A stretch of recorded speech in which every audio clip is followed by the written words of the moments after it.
The pen hits the paper and $26.4 million vanishes into a rookie's bank account. We begin with Dan Orlovsky talking about the Myles Garrett contract extension that we told you about yesterday and what it means for the Browns. While the Browns are already dragging more than $80 million in dead cap, the room cheers.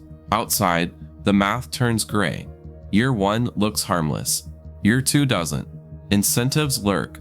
Escalators stack. Cap hits rise when other deals peak. This is a 3-14 roster resetting its quarterbacks, locking itself to guarantees it can't flex. Rookie wage scale was supposed to protect teams. Here, the rigidity traps them. The details of this contract won't blow up today. They'll quietly redraw 3 drafts, and that's the problem. To understand why, we need to go back to the wage scale. The highest paid non-quarterback in the NFL is a Cleveland Brown. Defensive star Myles Garrett has committed his future to the Browns and to our city. Pick number 5 comes with a map. 4 years, fully guaranteed, roughly $40.87 million, including a $26.4 million signing bonus. It sounds standard because it is. The structure looks tidy, low early base salaries, the bonus prorated evenly across 4 seasons. But tidy on paper isn't forgiving in practice. Here's how it actually shows up. That signing bonus splits into 4 equal cap charges each year. Year 1 feels light, a small base plus 1/4 of that bonus. Fans see manageable. Meanwhile, something else is happening. The Browns' bigger bets are maturing. Deshaun Watson's cap figure sits near $37 million. Myles Garrett lives in $40 million per year territory. Dead money north of $80 million clogs lanes you thought were open. Small cap hits stop feeling small when the freeway's already jammed. What nobody accounts for in the celebration are the guarantees. Fully guaranteed means fully guaranteed. If Graham underperforms or misses time, there isn't an elegant exit. Cutting him early triggers dead money bombs. The remaining bonus accelerates immediately, and the guaranteed base still sticks. The more you try to fix a mistake, the more it costs to breathe. Now layer incentives and escalators. Teams label some as not likely to be earned, so they don't count this year. But if he hits playtime or stat benchmarks, next season's cap swells. That's the snowball. A strong rookie season can be financially loud in year 2, right when other restructures are hitting their deferred peaks.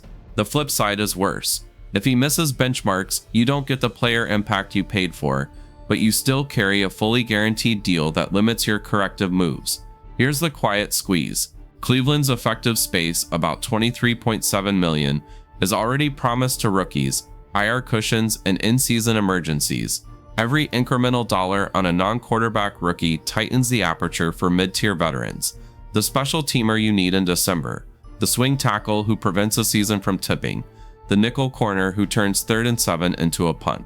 Opportunity cost isn't a headline, it's a roster spot that never appears. This wasn't about overpaying a star. It's about timing. The proration of Graham's bonus overlaps the bulge of existing guarantees in a mountain of dead cap. The contract looks clean today because rookie deals always do. But the Browns didn't buy production. They bought inflexibility, arriving precisely when they can't afford it. Everything that follows gets narrower. While that tidy proration sits on the spreadsheet, something heavier is already pressing on it. Deshaun Watson's fully guaranteed mega deal doesn't just live on its own island. It spills into every bay. Restructures kept the lights on, pushing cap hits forward, stacking option bonuses and void years into the middle of this window. Graham's 4 slices of signing bonus proration drop right into that bulge. The overlap is the problem, not the number alone. The timing of 2 guarantees that don't bend. This was the plan. Preserve flexibility by moving money into future seasons when the cap climbs. But there was one problem. Those future seasons are now Watson at roughly $37 million, Garrett near $40 per year, plus north of $80 million in dead charges doesn't leave room for noise. Graham isn't noise. He's a subwoofer in a room already vibrating. Every adjustment the Browns make to help the quarterback gamble, breathe, convert salary to bonus, add void years turns the next year into a narrower hallway.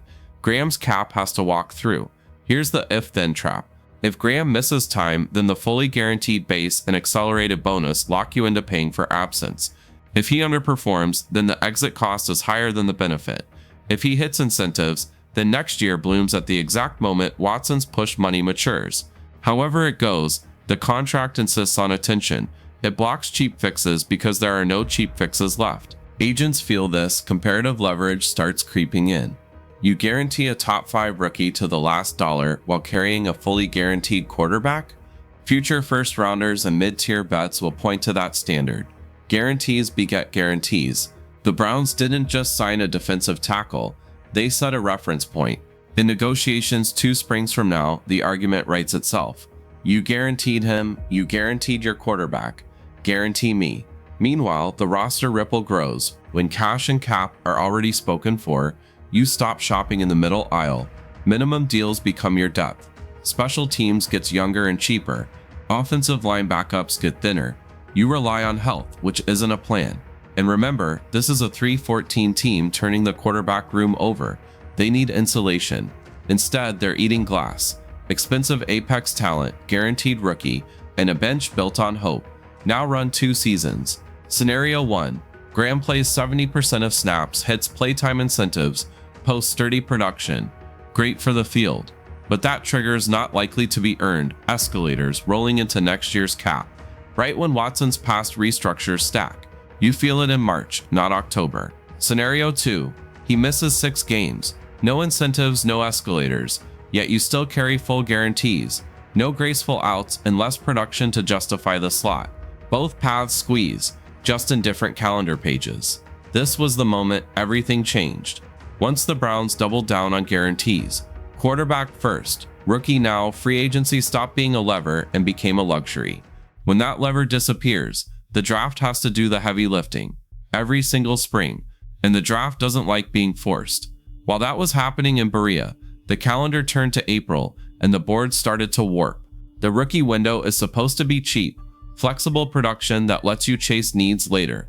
Fully guaranteed at number 5 narrows that window. You can't easily trade down from a premium defensive tackle investment a year later and tell the room you're fine at the position. The financial commitment demands justification. That's how positional need creeps ahead of value, and it follows you for 3 drafts. Now remember, this front office isn't operating with free agency as a pressure release, so the board pressure ramps. Instead of letting a wide receiver slip because the value isn't there, you reach sooner to prop up a passing game your quarterbacks haven't stabilized. Or you pass on a tackle because carrying duplicate cost at DT and a first-round OT creates an immediate cap squeeze in year 2 when escalators wake up. The Graham premium skews sequencing. DT early, then chase speed outside later, even if the class says flip it. Trade behavior changes next. Moving up for an OT or WR becomes harder because the proration you've already locked in for Graham is sharing space with the Watson bulge. Future picks become lifelines, not trade ammo. So you sit. Sitting turns into settling. Settling turns into explaining why your board broke when really the cap did. Comp pick calculus enters the room.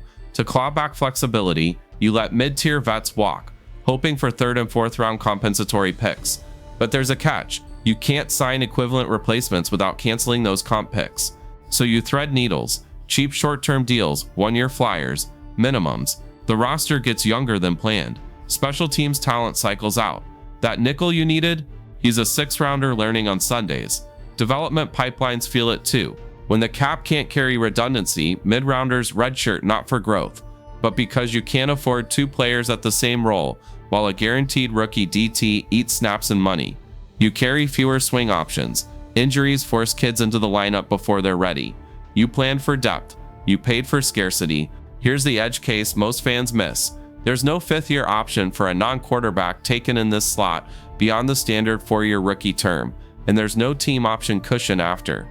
You either extend early to flatten future cap, front-loading cash when you're already tight, or you ride it out and risk losing him to unrestricted free agency with no leverage window.